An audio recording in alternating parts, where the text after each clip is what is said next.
Hey everyone, and welcome to today's Explainer. Today we're going to be doing something a little bit different. We are acting as a fly on the wall for a fascinating and honestly kind of deeply unsettling workplace mystery. We're going to break down a behavioral phenomenon called the unspoken vote, tactics of tactical exclusion. I want you to think about this for a second. Have you ever been excluded without a single rule actually being broken? Imagine a scenario where, all the official processes work perfectly on paper. Every box is checked, every protocol is followed to the letter, but somehow, quite deliberately, a teammate is secretly left out in the cold. Today, we're going to walk scene by scene through exactly how this happens and highlight the hidden behaviors that can literally weaponize normal, everyday office routines. So, let's set the stage. Scene 1. The subtle probe. Okay, let's dive into this. Picture this. We're hanging out by the open-floor coffee station. We're quietly observing Vikram, a senior director, and Ananya, a highly experienced first-line leader who was just recently assigned to his team.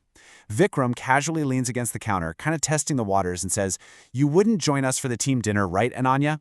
Now, make no mistake, this isn't a friendly check-in. This is a highly loaded, presumptive question. By framing it in the negative, "you wouldn't join us," Vikram is subtly signaling his own expectations and trying to set a boundary before Ananya even has a chance to settle into her new role. Ananya is understandably pretty surprised by this. She pauses and responds, "Why, Vikram? In my years here, I've never skipped a team dinner." I absolutely love this response because it perfectly highlights her straightforward professionalism. She's a veteran employee, right? She has a pristine track record. She is genuinely confused as to why her new boss is making this completely unprompted assumption about her commitment to the team. And right here, this is where Vikram completely tips his hand. He shrugs slightly, trying to mask his intent, and says, "No, just asking. Mira never really liked coming to team dinners with us back when she managed your group." Mira, just for some context here, is Ananya's former manager who now leads a completely different division. Notice how abruptly Vikram introduces her into this conversation. He is quietly planting a seed of exclusion, associating Ananya with someone else's past habits, before she even has a chance to unpack her laptop. It's a remarkably quick weaponization of the past. Actually, scratch that, it's just a completely unfair comparison. Ananya just stares for a second, totally confused, and walks away. Moving on to Scene 2, the setup. So now we transition into the main conference room where the entire peer leadership team is locking in dates for their very first post-reorg dinner. The peers start tossing out weeks, week W, week X, week Y. Ananya calmly raises her hand and offers a really simple heads up. She has approved leave during week Z. It was cleared a month ago, way before the reorg even happened. Because this is her very first dinner with the new team, she just asks them to please consider avoiding week Z so she can join. This is textbook proactive communication. She's setting a very reasonable boundary and sharing known schedule conflicts so the team can plan inclusively. But watch Vikram's response here. He gives a perfunctory nod and says, "Let's take a vote across all your direct reports and confirm." Instead of just simply acknowledging Ananya's pre-approved leave and ruling out week Z, like literally any accommodating leader would, Vikram immediately pivots to a democratic-sounding mechanism, the team vote. It sounds totally fair on paper, right? But as silent observers in this room, we can see exactly what's happening. He is dodging the responsibility of simply accommodating a fellow leader's known conflict. Which brings us to Scene 3, the coordination.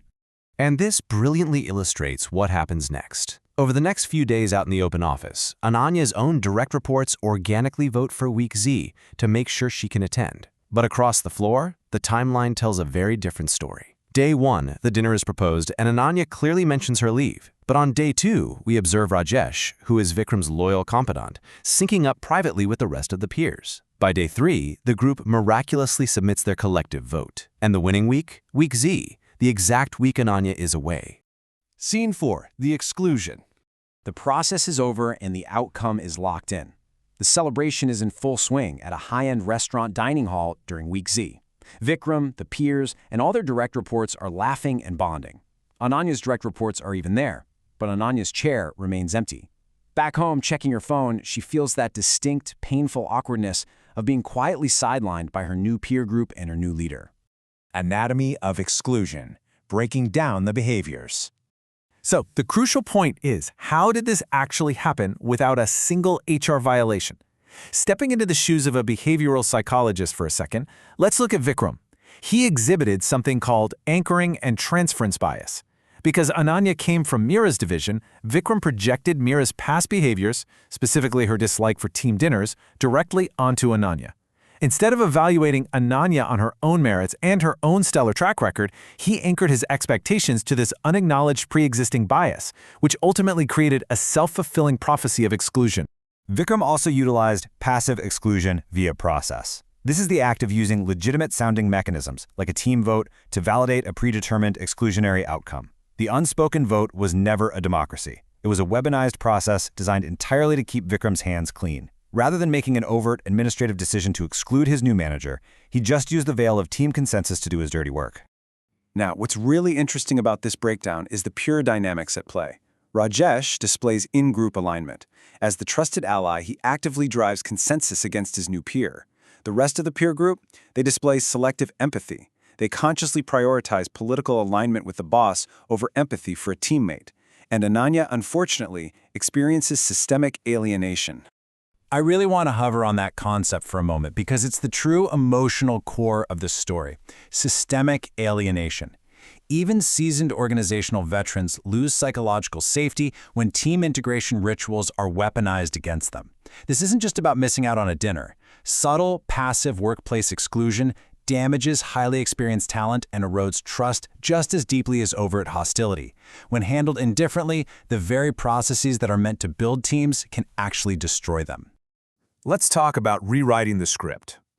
We can't just leave our observation without offering a solution, right? Here is a concrete, step-by-step alternative reality where inclusive leadership actually prevails. Step 1. Evaluate individuals, not past managers. Vikram should have checked his transference bias at the door and recognized Ananya's personal track record. Step 2. Protect pre-approved PTO. When Ananya mentioned her leave, the immediate response from a good leader should be, "Noted, we will absolutely ensure the dinner falls on a week you are here." There's literally no vote necessary for a basic accommodation. And Step 3. Peers advocate for inclusion. Instead of Rajesh driving a secret consensus for Week Z, a healthy peer group would have spoken up in that conference room and said, "Let's definitely avoid Week Z so Ananya can join us." Structural traps are easily dismantled when peers simply speak up. We've seen how dangerously easy it is to use standard office processes to quietly marginalize even the most experienced talent. It happens subtly, quietly, and often with a smile. So I want to leave you with this final provocative thought. Take a hard look at your own team dynamics. Next time your team takes a vote, who isn't in the room? Thank you so much for exploring this with me today, and I'll catch you in the next explainer.